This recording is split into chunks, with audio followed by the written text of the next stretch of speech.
Gym trainer, beauty parlour और Taylor सबको रखनी होगी महिला ट्रेनर, नहीं तो चलेगा बुलडोजर। मुलायम की बहू ने लॉन्च किया मॉडल, देश भर में बड़ी डिमांड, देखते रह गए टेलर और ट्रेनर। महिलाओं की फिटिंग का नाप नहीं ले सकेंगे पुरुष टेलर, ब्यूटी पार्लर में पुरुष नहीं कर सकेंगे महिलाओं की लीपापोती। महिला आयोग के अध्यक्ष उपाध्यक्ष ने लिया तगड़ा फैसला, विशेष धर्म में बड़ी चर्चा।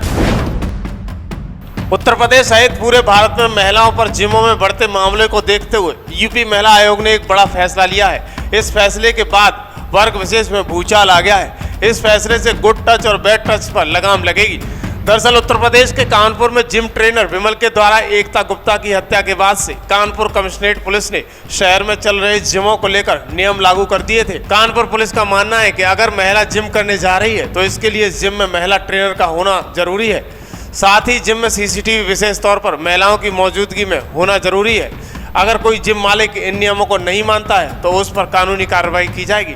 उसी कड़ी में 2 कदम आगे बढ़ते हुए महिला आयोग के अध्यक्ष और उपाध्यक्ष द्वारा एक बड़ा फैसला लिया गया है। दरअसल आयोग द्वारा 28 अगस्त को एक बड़ी बैठक में प्रस्ताव रखा गया कि महिलाओं के द्वारा पहने जाने वाले सिले हुए कपड़े केवल महिला दर्जी ही नाप लेंगे और जिस जगह नाप लिया जा रहा है उस जगह सीसीटीवी कैमरे लगाना अनिवार्य रूप होगा। यह बड़ा प्रस्ताव महिला आयोग की अध्यक्ष बबीता चौहान ने रखा था, जिसका सभी ने समर्थन किया। बबीता चौहान ने यह तक कहा था कि इस फैसले से महिलाओं की सुरक्षा बढ़ेगी और तमाम सारी परेशानियों से बचा जाएगा।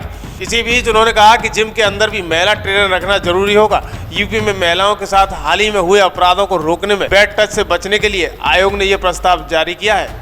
सूत्र बताते हैं कि ये फैसला सभी जिला अधिकारियों को भेज दिया गया है। आने वाले दिनों में कानून भी बन सकता है। अगर ये कानून विधानसभा में पास हुआ तो महिलाओं को एक बड़ी समस्या से राहत मिलेगी।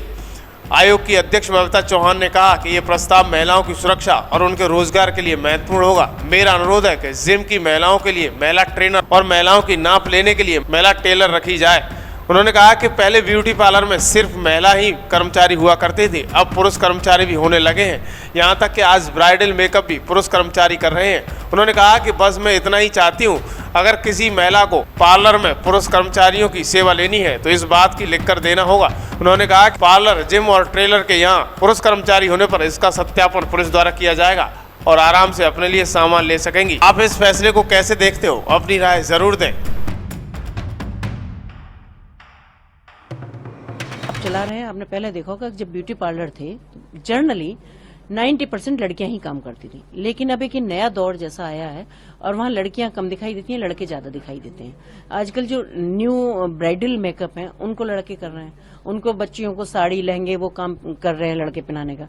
तो वहां से भी जो शिकायतें होती हैं और आए दिन ये घटनाएं घटती हैं कि कुछ भी गलत महिलाओं के साथ हो सकता है या हो रहा है, जो शिकायतें मेरे पास आ रही हैं। बस मेरा ये कहना है कि पार्लर में भी आप लड़के रखें, जिसकी मर्जी हो वो लड़कों से कराएं, लेकिन उनको ये अपनी स्वेच्छा से मैं करा रही हूँ ये ऐसा लिख के देना होगा, या अपनी स्वेच्छा से मैं ये एक्सरसाइज किसी लड़के की ट्रेनिंग में कर रही हूँ ये उनको लिख के देना होगा, जिसके लिए हमारा शासन या हमारा प्रशासन जिम्मेदार ना हो।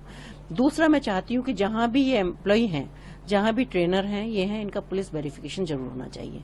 कितनी जगह मैंने ये देखा है कि लड़के घटनाएं करते हैं और घर के भाग जाते हैं और उनका कोई अता पता नहीं होता, फिर उनको सिर्फ ढूंढते ही रह जाते हैं, बाकी सारी चीजें खत्म हो जाती हैं फिर। तो मैं ये चाहती हूँ कि एक पुलिस वेरिफिकेशन होना चाहिए, जिससे उसको भी ये डर रहेगा कि भाई मैं यहाँ काम करता हूँ तो मैं निष्ठा और ईमानदारी के साथ काम करूँ। तो मुझे लगता है कि ये कोई ऐसी चीजें नहीं है, बेसिक चीजें हैं जिनको शायद अभी तक नजरअंदाज किया जा रहा था। दूसरा एक है कि जैसे स्कूल की बस है, स्कूल की बस में बच्चियां भी जाती हैं, तो वहां आए दिन आपने भी पढ़ा होगा, देखा होगा कि कंडक्टर और ड्राइवर हैं जो बच्चियों के साथ वही बैड टच वाली स्थिति या कुछ और भी घटना कई बार आपने देखा है कि सुनने को मिल जाती है। तो मेरा अनुरोध है सबसे कि एक जो बस जाती है स्कूल की, उसमें जरूर एक कोई कर्मचारी महिला होना चाहिए, चाहे तो आप उसे कंडक्टर के तौर पे अपॉइंट करें वहां, चाहे आप उसको सिर्फ लाने ले जाने के लिए अटेंडेंट के उस पर करें। तो इसलिए यहाँ महिलाओं का होना बहुत ज्यादा जरूरी है। तो मेरा दूसरा था एक बुटीक का। बुटीक आप जानते हैं कि महिलाओं के लिए ही बुटीक हैं और महिलाओं ही कपड़े सिलवाने के लिए जाती हैं। इसमें भी मैं कह सकती हूँ कि 90% जो टेलर हैं वो जेंट्स ही हैं, लेकिन वो मेजरमेंट भी टेलर ही लेते हैं वहां। मेरा सिर्फ इतना अनुरोध है कि आप टेलर रखिएगा, जेंट्स रखिएगा अगर परफेक्ट है। वैसे ऐसा नहीं है कि महिला परफेक्ट नहीं है, पर शायद रखना नहीं चाहते। मेजरमेंट के लिए आप लड़की रखिएगा वहां, क्योंकि आपको पता है कि जब कपड़े सिलाई होती है तो मेजरमेंट किस तरह से लिया जाता है। तो उसके लिए अगर कोई जेंट्स ले तो मुझे लगता है कि ना हमारे संस्कार है ना ये हमारी संस्कृति है कि पार्लर जैसी जगहों पे या ऐसी जगहों पे लड़कों को रखा जाए या ये सारी चीज की जाए। तो वहां से भी क्योंकि इस तरह की शिकायत आती है और महिलाएं शिकायत इसलिए मेरे पास तक करती हैं क्योंकि उनके पास कोई ऑप्शन नहीं होता, उन्हें जाना ही पड़ता है वहां। अगर उसको किसी टेलर से कपड़े सिलवाने हैं तो उसको वहां पहुंचना ही होगा।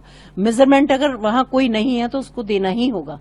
पार्लर में अगर जा रही है तो मेकअप कराना है, अगर पार्लर अच्छा है और उसने कह दिया कि नहीं साहब मेकअप लड़का ही करेगा तो मेकअप लड़का ही करेगा क्योंकि लड़की वहां नहीं है। तो ये ऑप्शंस भी मैं चाहती हूं कि महिलाओं को मिले। इससे हमारी महिलाओं को मानसिक शांति भी मिलेगी, सुरक्षा भी मिलेगी और वहां हमारी जो नई बच्चियां हैं, जो नई महिलाएं हैं जो सीख के आती हैं, जो काम की उम्मीद से, क्योंकि हर क्षेत्र में आज महिलाएं, तो उनको एक रोजगार भी मिलेगा। मैम, अगर ये निर्देश जो नहीं मानता है उसके खिलाफ किस तरह से कार्रवाई की जाएगी? जी बिल्कुल, जो उचित कार्रवाई होगी उनके खिलाफ की जाएगी अगर ये नहीं मानेंगे तो।